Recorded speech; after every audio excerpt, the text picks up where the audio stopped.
सुधा समाधान।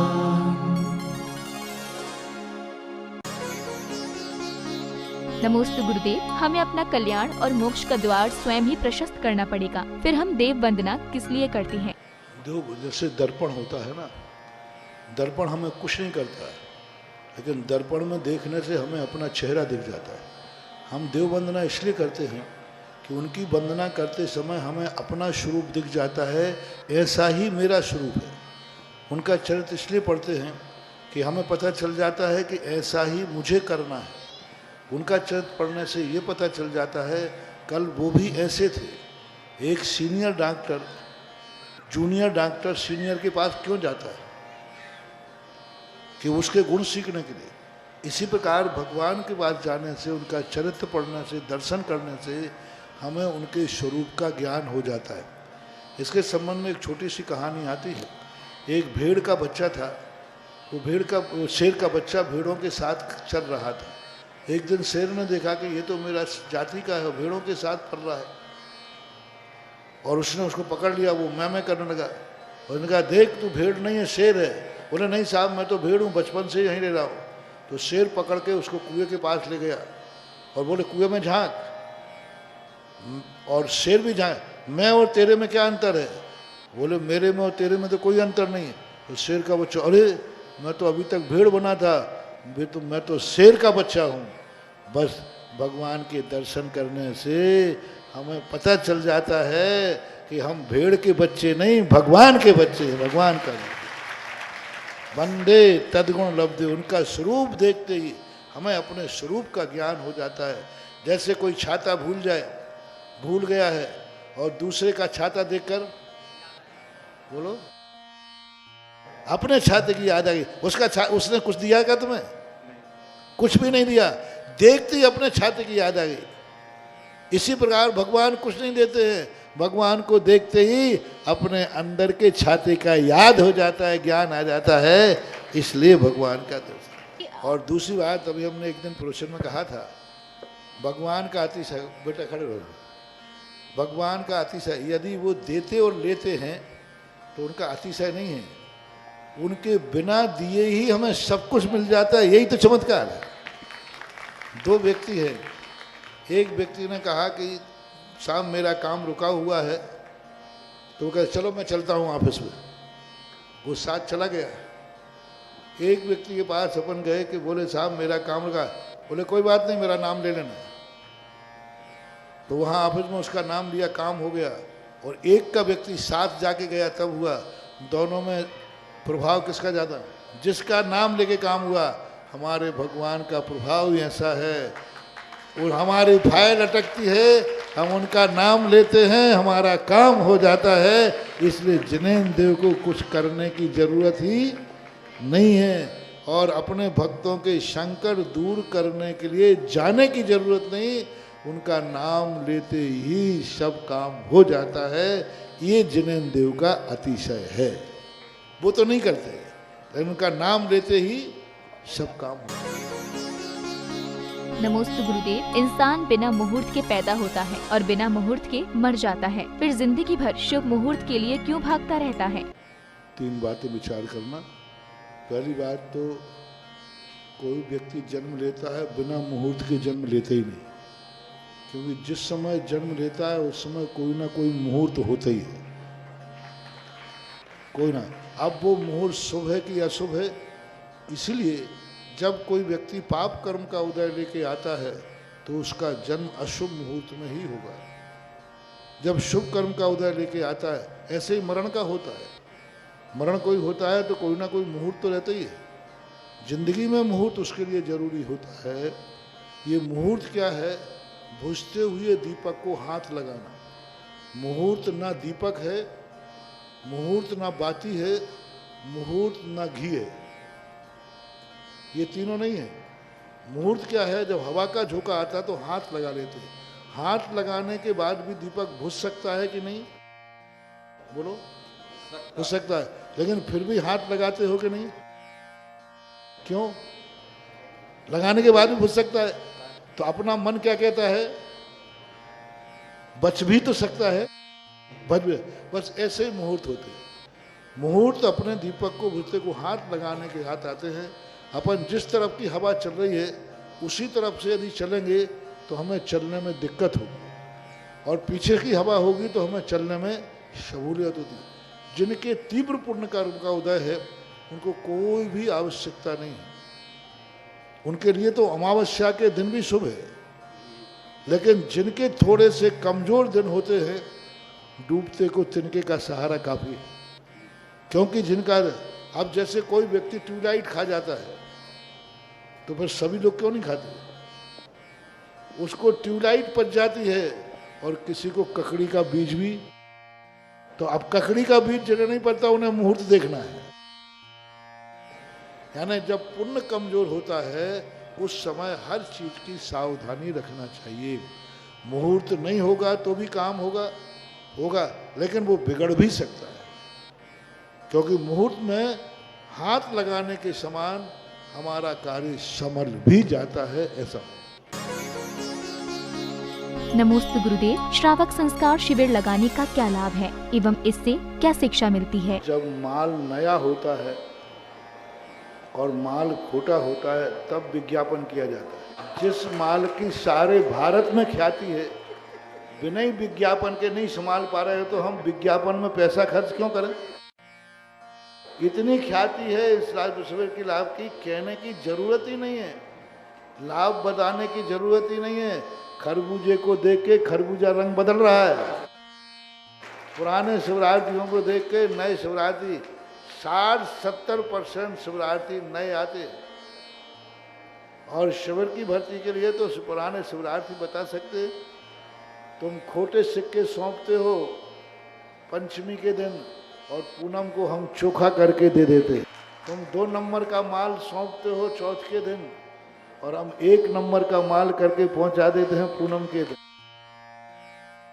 तुम सर्व दुर्गुणों से संपन्न भेजते हो और मैं 10 दिन में सर्व गुणों से संपन्न करके भेज देते। तुम भेजते हो सुबह से उसको जो सुबह से कुंभकर्ण की नींद सोता है, और हम भेज देते हैं वो सुबह तुम्हारे से उठने के पहले मंदिर में पहुंचता है। तुम भेजते हो सुबह उसको जो सुबह उठ करके पता नहीं ठंडी चाय पीता हो, और हम उसको 10 दिन में कर देते हैं कि वो सुबह मिलता है कहाँ, अभिषेक का लोटा हुआ मंदिर में मिलता है, भगवान के ऊपर जल ढालता हुआ। ये इस शिविर के लाभ हैं। एक महाराज ने कहा था मुझे, जो उस दिन मुझे गर्व हुआ कि महाराज मैंने एक श्रावक था, उसको कहा कि भाई तुम्हारा गुटखा तम्बाकू नशे का त्याग है कि नहीं, रात्रि भोजन का त्याग है कि नहीं? तो उसने हाँ नहीं तो कुछ नहीं कहा।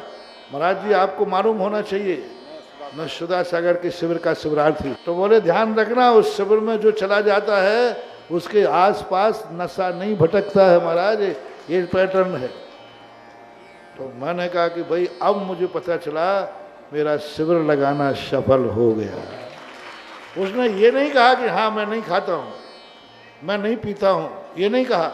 उसने कहा आप ये पता लग जाए कि मैं सुधा सागर का शिवरार्थी हूँ। इससे अंदाज लगा लें कि मैं क्या खाता हूँ और क्या नहीं खाता। तो ये भी ये छाप है शिविर की। और शिविर के जो 10 दिन के वातावरण हैं, जो एक टाइम भोजन करने में भी इनको चक्कर आता है, तो शिविर में आके 5-5, 10-10 उपवास कर जाते हैं। जो 1 घंटे बिना उसके नहीं रह सकते पानी के और रहते, जो बिना गद्दे के बिना तकिया के नींद नहीं आती है जिन्हें, वे दरी पर ऐसे सोते हैं कि विनोद भैया को जगाना पड़ता है। ऐसा होता है। शिविर का एक आनंद अलग ही है। और ऐसे शिविर हो जाते हैं कि उसी हाल में शिवरार्थी सोते रहते हैं और सांप भी सोता रहता है, एक साथ सोते रहते हैं। एक ऐसा हुआ था। तो बहुत मजेदार चीज होती है शिविर। तो बहुत वृद्ध लोग थोड़ा सावधान, जो लाठी लेकर चलते हैं, जो पलोथी लगा के नहीं बैठ सकते हैं, जो जमीन पर नहीं बैठ सकते हैं, जो गाड़ियों में उतर बैठ नहीं सकते हैं, वे शिविर में ना आवें क्योंकि यहाँ बैठने को कुर्सी नहीं दी जाएगी। बैठने आपके लिए गाड़ी में कोई चढ़ाने वाला नहीं मिलेगा। आपको बिना लाठी आदि के आप चल सके, यानी चलने फिरने में अच्छे कट्टे हों। थोड़े भी यदि पैरों में ताकत कमज़ोर है, कृपया करके शिविर में ना आए। शिविर में आने से तुम्हें लाभ कम होगा, नुकसान ज़्यादा होगा। क्योंकि आपको मुझे बीच बीच में आप नीचे बैठ नहीं पाएंगे, आपको कुर्सी यहाँ दी नहीं जाएगी। किसी भी शिवरात्रि को कोई स्टूल कुर्सी नहीं मिलेगी, और ना ही आपको सोने के लिए कोई आपको उठाकर कोई बैठा ले, ऐसा कुछ भी नहीं होगा। तो आप कहीं गाड़ी में चढ़ते उतरते समय गिर गए तो आपका शिविर तो ठीक है, आपका कूला टूट गया तो जिंदगी और खराब हो जाएगी। इसलिए जो अपने पैरों से स्वयं नहीं चल पाते हैं, लाठी आदि का सहारा लेते, उनको किसी भी हालत में नहीं लिया जाएगा। आएंगे तो उनको लौटाया जाएगा। ये टेक टू ऑर्डर। हार्ट की बीमारियां हैं, जिनके हार्ट अटैक की बीमारियां हैं, बोना है। जिनको डायबिटीज की बीमारियां हैं, गोलियां जिन्हें बार बार लेना पड़ती हैं, बोना है। क्योंकि एक बार ही आप दवाई ले सकोगे। शाम को पानी पीते समय भी आप दवाई ले सकेंगे और कोई छूट आपको नहीं मिलेगी। इससे जिनको बीमारियां हैं वे बीमार लोग ना आवें, क्योंकि कोई भी स्थिति इतना वर्कलोड आप नहीं उठा पाएंगे। इसलिए जिनको ऐसी बीमारियां हैं वे ना आए। बीमारी आकस्मिक सर्दी जुकाम होना अलग चीज़ है, वहीं से तुम बीमार होके आ रहे हो तो ऐसे बीमार लोगों को शिविर में भर्ती नहीं दिया जाएगा। नमस्ते गुरुदेव, आपके द्वारा देश में एक से एक सुंदर मंदिर का निर्माण कराया जा रहा है। गुरुदेव, क्या इनकी परिकल्पना आप स्वयं में करते हैं या देवों की प्रेरणा से होती है? ये सब हमारी अंतरंग श्रद्धा भक्ति कि जिस धर्म ने, जिस भगवान ने सारे जगत के कल्याण की भावना भाई है, जिस भगवान ने, आप लोगों के अंदर एक भाव होता है कि जो कार्य हमारे पिताजी नहीं कर पाए, पिताजी की भावना थी, वो बेटा करना चाहता है। तो मेरी भी भावना होती है कि तीर्थंकरों ने भावना भाई थी कि सभी संसार सुखी रहे, सभी संसार धर्मात्मा रहे, सभी व्यक्ति अच्छे कार्य करें। तो अब उनके काल में तो जितने कर पाए वो कर पाए, जितने बचे रहे हैं हम उनकी मूर्ति बनाकर उनकी भावना पूरी करना चाहते हैं कि जो भगवान के दर्शन से अपना कल्याण नहीं कर पाए हों, वो भगवान की मूर्ति का दर्शन करके कर लो। जो भगवान के प्रवचन सुन के नहीं कर पाए हों, वो महाराज की प्रवचन सुन के कर लीजिए। जो साक्षात समोषण में नहीं पहुंच पाए हों, वो भगवान के मंदिर में पहुंच जाइए। जो साक्षात आदिनाथ को नहीं छू पाए हों, वो मंदिर में अभिनंदन नाथ भगवान को छू लीजिए। जो साक्षात समोषण में भगवान का, जो अकृत्रिम चैत्यालयों की वंदना नहीं कर सकते हम, वो क्षेत्रपाल जैसे मंदिर को अकृत्रिम चैत्यालय बना दीजिए। जब पढ़ते हैं कि ऐसे ऐसे देव हैं, मंदिर हैं जहाँ 24 घंटे लोग पूजा पाठ करते रहते, हम वहाँ नहीं पहुँच सकते जीते जी। तो कैसे करें इस भावना को पूरी करने के लिए? इस भावना को पूरी करने के लिए हम मंदिर में इन्हीं कृत्रिम मंदिरों को अखंड भक्तांबर पाठ करके अकृत्रिम चैत्यालय के दर्शन करें। जब कोई साक्षात नहीं मिलती है तो स्थापना करके ही अपना कार्य चलाया जाता है।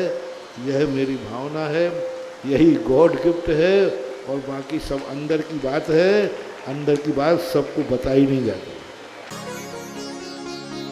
नमोस्तु गुरुदेव, श्रावकाचार ग्रंथ में सामयिक शिक्षा प्रद में सामयिक विपत्ति का वर्णन आया है।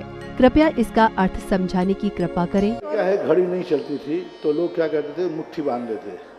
हम मुट्ठी बंधी होती, सहज भाव में मुट्ठी बंधी रहती है। कुछ एक 48 मिनट के बाद कितना भी ताकत करो, मुट्ठी में ढीलापन आएगा। कितना भी प्रयास करो, 48 मिनट तक अपन ताकत से बांधे रहें और 48 मिनट के बाद मुट्ठी में ढीलापन आएगा। तो जैसे मुट्ठी ढीली होती थी वो समझ जाते थे 20 मिनट पूरे हो गए। चोटी में भी गांठ लगाने की बात कही है, कपड़े को भी बांधने की बात कही है।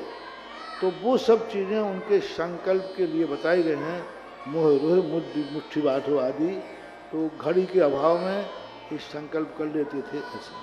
तभी तो ऐसे कठिन है, जब तक नहीं खुलेगा तो बैठे रहेंगे, कोई ना कोई आएगा। देखो उसके लिए क्या होता है, जैसे हम लोग परिसंख्यान ले लेते हैं। अब महाराज ने नियम ले लिया कि जंगल में कोई व्यक्ति भाले के ऊपर रोटी रख करके खा रहा होगा, उस दिन हम हार करेंगे। अब ये कैसे संभव है? पूज्यवर शांति सागर महाराज ने लिख दिया कि बैल के ऊपर गुड़ की जो पाड़ी होती है ना, अब वो मनुष्य के ऊपर तो फिर भी दिख जाए, तो वो भी जब भाग्य होता है तो इसी प्रकार गांठ बांध के बैठ गए। अब कोई ना कोई परिवार का रहेगा, ये तो उठ ही नहीं रहे, तो हो सकता है वो आके खोल दे, हो सकता है बंदर आके खोल दे, और नहीं खोले तो बैठे रहें। हमारे यहाँ ऐसी कहानी भी है कि एक सेठ जी बैठ गए थे दीपक रख के, जब तक दीपक में जल रहा है तब तक हम सामायिक में बैठेंगे, तो बैठे रहे। अब दीपक कम बजा तो उनकी पत्नी आई कि आज इनका बड़ा मन रखा है, अंधेरा हो जाएगा, तो वो क्या करे, डाल वो तो अच्छे भाव से डाल रहे थे।